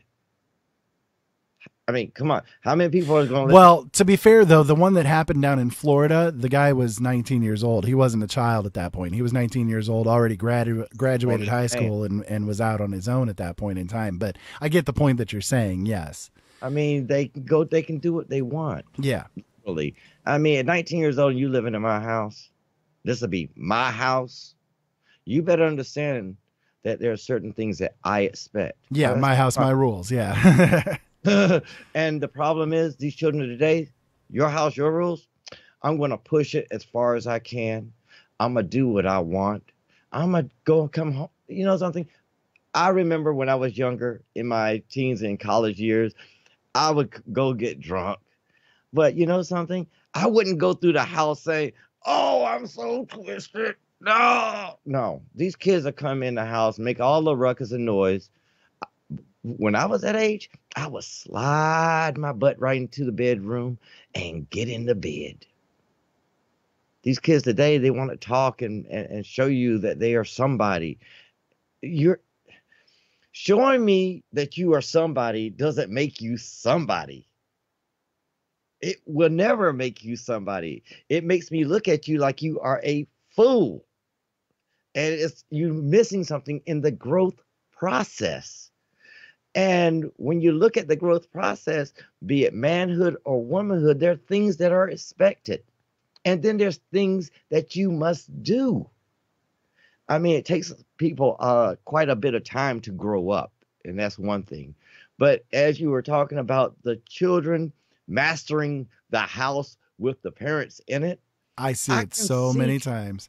I can see that happening when the parents are in their 60s and 70s. And they are not able to get around and do like they used to do. But can you imagine a 15, 16-year-old trying to run a house of a person in their 40s? I see it all the time, Daryl. That's the thing that I'm trying to get across. This is a very common thing that happens in households today, that the teenagers or kids are literally dictating what happens in the house.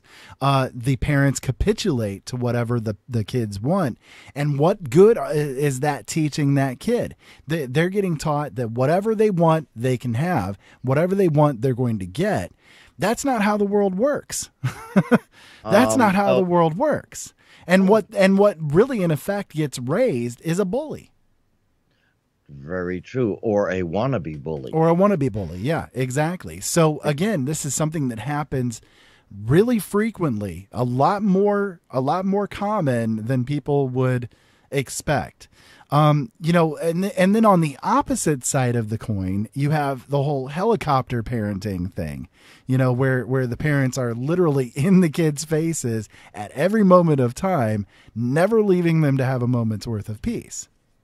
Now that right there is a bigger distraction for that child, and it doesn't give that child to go into that moment of reflection. Right, exactly. There has to be a balance between the two extremes, the balanced point of parenting. Now, that kind of leads me into a direction that I'm sure is going to offend some people out there, but I truly do believe that every child needs to have a masculine and a feminine influence in their lives, preferably by the parents, if the parents are adept at being parents, as opposed to, deadbeat dad or whatever the case may be. I'm not talking about them, but I'm talking about, some kind of masculine balance and some kind of feminine balance, so that there's an in between. They have an understanding then of how the masculine works, how the feminine works. And I think what we see at this point in time a lot is that most households are single parent households, primarily with the mother being the driving force in their lives. Ira, something, you're hitting a point so clearly that people should be having their ears ringing and their third eye opening, because the information you're giving is correct. You have to have that balance. Now, my mother and my father divorced when I was a baby. So my mom had me in the household with her. But I also grew up with my grandmother and my grandfather. There's that male influence. Also got a chance to be around my uncle, who was a Vietnam veteran, and Vietnam veterans are not insane. Right. There's another male. You're bringing up exactly what I was going to say. If the father is either unavailable or not appropriate for whatever reason, there can be other masculine influences that are there in that child's life, be it a grandfather, uncle, even an older brother or something like that, but some kind of influence to give them the perspective, the equal perspective. Because, let's face it. Okay. There are differences between men and women. Okay. Sure. And I know I'm going to get offensive with people for saying that, but there are differences between men and women. That doesn't make one better than the other. They're balanced. Their strengths are in one area. Their weaknesses are in another area.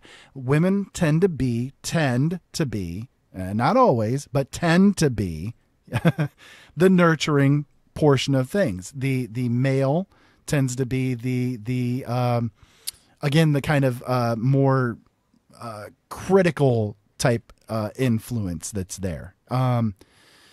So there has to be a balance that's there in some kind of way. It can't be all nurture, because then you come into the issues of, we have to take care of this child at all times. Whereas the masculine can say something like, well, he can be on his own for a little bit, or she can be on her own for a little bit. Let them be, let them play on their own, or whatever the case may be. Here's a statement. When you have two male kids in one room and they're babies, what do you think is going to happen when you throw a toy in there? One's going to try to take it. The other one's going to try to take it. My statement is, I let them go until one of them decides, or both of them decide they can share it. The problem with having an over-nurtured child is that the child cannot stand up for himself. A child that's under-nurtured, over nurtured child can't stand for himself. From the male point of view, a child that's not nurtured enough becomes a bully. So here we go back to the beginning with the ideas that there's got to be, there's got to be that yin and yang, that balance coming in. And when you're talking about bringing that influence in, it is important to have a male influence and a female influence so you can have that balance in your mind, in your consciousness. Right. And also in your heart, because the heart has brain cells in it, people. Sure does. So when you're thinking about life and you want to see your child be at their best, or you want or have that desire to see your child at their best, remember, the parent has to be able to say, you know something, I got to give you your space. Well, you want to be a man. You call yourself a man. Okay, you're going to be a man. I need rent. I need rent money. And I'm going to make it something that you could do easily. You don't have a job, you got to go get one. It's called responsibility. I mean, in my case, that's what I have come to the point. But in many families' cases, they still got the over nurturing, the over protection, maybe that's the problem. What do you think, Ira? Over nurturing, over protection created this ideology of I can get it right now. Well, again, that falls right into what I led this all off with, that the instant gratification type of mentality is sort of an offshoot of that nurture type thing. When you're in nurture mode, you want to make sure that every need that they have is taken care of. And if you don't pay attention, you can easily slide into the idea that a want is a need. You see what I mean?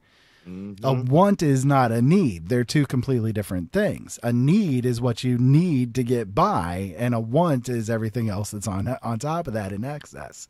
So, the nurture says, well, every want is a need, and we need to make sure that we fulfill that. And then, that leads into the instant gratification mentality that comes into play with a lot of kids today. I think the best movie to actually get you to understand the difference between nurture, too much nurturing, is Major Pain. I love that movie. I love that movie. Oh yeah, that little boy, he said, it's too much nurturing. I mean, I'm sorry, you don't want a Demolition Man style robot, and you don't want that child that's always so wimpy that you can't yell at him because it'll hurt his feelings. You want a child that's somebody that can be proactive and active in society. So I guess the true topic tonight is nurture versus nature. In more ways than one. A lot of things, can be broken down into that. There are some problems with nature versus nurture. I mean, it's like I give the example of one of my sisters and I. She didn't get raised with me and anybody else, but she was kind of like raised separate from all of us. And yet, when we got together and we observed each other, we found that little things, even down to the way that we smoked cigarettes was exactly how our dad did it. Even though she never knew our dad, she still smoked cigarettes in the exact same way, held them in the same kind of way, puffed them in the same kind of way, on and on and on. And that's just one little example of, what was happening. But that there was something genetic that was going on there, something of nature that was going on there. But anyways, I don't necessarily want to get into the nature versus nurture argument tonight mainly because we'll run out of time here really quickly. But the idea that I wanted to go with all of this is that, when it comes to what we're seeing with kids today and these problems that we keep seeing occurring over and over is that, okay, like everybody right now is screaming gun control, gun control, gun control. But again, like I said earlier, we had even more guns back then than there are now. Per person, the amount of guns per person was actually higher then than it is now in the United States of America. And yet we're seeing these things on the rise. that's not because there's more guns. It's because there is a separate root problem that's happening that's at the core of it all. And that's what I'm trying to point out to tonight. We've got to deal with that core root problem. Taking care of guns is not going to solve any of these issues, because even if all the guns in the world were completely gone today, some alien race came down and poof, all guns are completely gone, we're still going to see people killing each other on a constant basis. Yeah. And guess what? If my guns are gone, my freedom of speech is gone. And I'm not losing my First Amendment for anyone. I had to do a joke for that one. Well, when you use your First Amendment rights to take away the Second Amendment rights of another person, those First Amendment rights that you use are going to be quickly taken away, because the only thing that's protecting those First Amendment rights to be in place is those Second Amendment rights and people making use of them. That's what it comes down to. But anyways, again, I didn't want to really get into a gun debate tonight. Although, a lot of the stuff that we're talking about tonight, the ideas that I'm getting from it are stemming because of those issues that are happening. But it's not a gun problem. It's a person problem. It's as Riscala would put it, it's a heart problem. There's something that's going on at the root core of all of this that we need to focus on. But everybody is too busy paying attention to the guns as opposed to the people. I say we pay attention to pharmaceuticals because they have more side effects. Well, the only commonality between all of these school shooters is that they were all on pharmaceutical drugs. And all of the pharmaceutical drugs that they were on were these ones that were meant to deal with mental issues, which all have the side effects of you're going to have increased suicidal thoughts and depression. Wow. Well, hello. Yes, I think that give them a gun. I think Big Pharma has a lot to do with it. In fact, like I was saying earlier, one of the things that we're seeing right now is this increase in the amount of kids that are on these psychoactive drugs from an early age forward. And now, hell, they're even doing Oxycontin at a 9 years old, 8 years old. Yeah. I mean, these are really major mind altering chemicals that are being used, and there are so few and so little trials that are done to find out the long-term side effects of things. It's literally we in the public are the long-term side effect study that's being done. Guinea pig. How many times have you seen, the commercials coming on TV about if you took Zoloft and you found yourself to be, cancer ridden and blah, blah, blah, blah, blah, then call our law firm today. We can get you a settlement, blah, blah, blah, blah, blah. And then the next damn commercial you see is, oh, you need Zoloft in your life. You need a little pep. We are the test bed for all of these different pharmaceutical drugs. The FCC can be, placating as it wants to be and say, oh, well, they can't release it for 2 years and blah, blah, blah, blah, blah. But no real long-term studies have been done on these drugs. What's the impact on a person after you've taken it for 2 or 3 years? What's it done to you genetically or mentally or physically to change you in ways that are completely unexpected? Ira, my question for you is this. How are you going to get long-term effects in a test subject or a case study when you're using animals instead of testing it on humans? Oh, I'm sorry. You are testing it on humans. And then the FDA, a year, 2 years later, after the company has made millions upon millions of dollars, says, we got to recall this because it is killing people. Well, hold on. This company is still making millions of dollars until they pull them off the shelves. People, we've been test dummies for many years. I mean, they said, oh, there's no chemtrails. Really?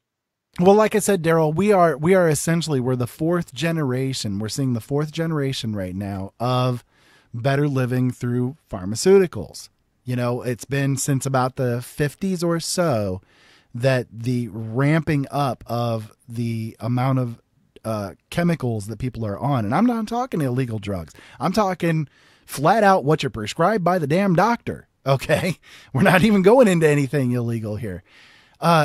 that amount of people that are getting exposed and are then breeding the next generation while on these chemicals is changing the chemistry of the children that are born to them. Didn't we just earlier state that people are now genetically in their DNA addicted to cigarette smoke? Yeah. Alcohol? Yeah. This is genetics. How are things actually becoming a genetic acquisition? It's just like with me. You know, I'm Native American, and most of the Native American tribes or descendants have a proclivity towards alcoholism for whatever reason. It's just part of the genetic structure. So there are those things that are there. And again, I think that these chemicals that the big pharmaceutical companies are coming out with are having more of an impact on this than anybody really wants to admit. Really. True. Daryl, we're running short on time here. Unfortunately, this hour has gone really quickly. But you know, I kind of want to finish up, I guess, with again, we need to drop this talk about gun control and get to this core issue of things, of why is this happening to begin with. Even if all the guns were to immediately disappear, people would still be doing this. I mean, look over in China. There was the guy that killed 33 people and injured 170 with a knife. Okay. I mean, it's not a problem of people not getting a hold of these, you know, massively destructive weapons, even though, again, that itself is a lie. Okay. We're not even getting into that at the moment, but you know, we got to get to the core root of the issue. And the core root of the issue is that these kids today have a lot of things going on with them that people don't want to pay attention to. They don't want to pay attention to it because then they have to admit that they need to start solving the problem. They have to address an issue. I mean, come on now, with all these kids on so many drugs, how about we just give them Call of Duty to play and stop them killing those other people?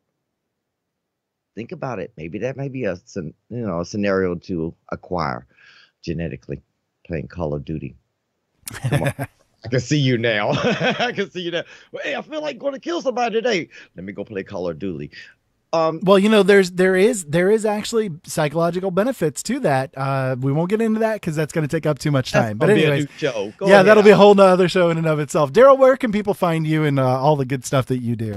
Well, our people can find me on Saturdays at 7 p.m. at the Encounters with the Neely, where everybody gets, you know, their little selfless little, you know, point outs to themselves, little hits for themselves. And then on Neely Worldwide Publishing, it's www.neelyworldwidepublishing.com, where you can find Ira Robinson's great book, Michael Vera's awesomest book, and then the rest of the authors like Ryan Gable. We got some good authors. We love every one of them. We treat them like family because we are family. But also, to really find me, you could find me playing Call of Duty or hanging out with Ira playing Star Wars late nights for the Open Eyes Network's fun time. Indeed. And if you guys want to check that out, you guys can go to my YouTube channel, youtube.com/C/Open Eyes Network. I've been gaming probably about midnight or so each night, and I might do it again tonight. I don't know for sure, but we'll see. Daryl, thank you so much for joining me tonight. I appreciate it, brother. Love you, brother. Have and fun. Don't forget, donate. Thank you, Aaron. Absolutely. Keep us on the air. We are a listener-supported station, so if you want to donate to help us to stay alive, come on over to lnmradionetwork.com. Hit the subscribe button, hit the donate button, whatever you have it in your heart to do. We would definitely appreciate you guys helping us out with it.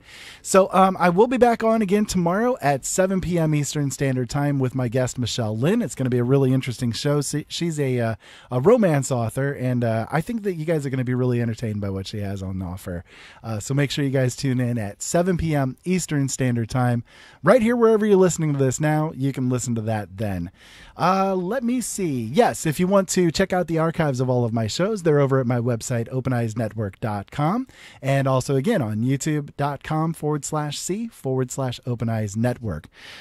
If you want to send me an email, you can send it to feedback@openeyesnetwork.com. And social media-wise, we're all over the place. Again, Open Eyes Network on all of those different platforms. I will be back again live probably at about midnight tonight. I'll probably do either RimWorld or Star Wars The Old Republic. If you guys want to tune in for that, come on over to my YouTube channel and hit the subscribe button over there. Hit the little bell notification icon so that you guys can get notified of when we come out with something new. If you guys want to check out my books, head on over to my website, originalworlds.com. I've got a whole lot of stuff available for you. And don't forget to visit Andy Peloquin's site as well, andypeloquin.com. So have fun, keep safe, and thank you so much as always for listening.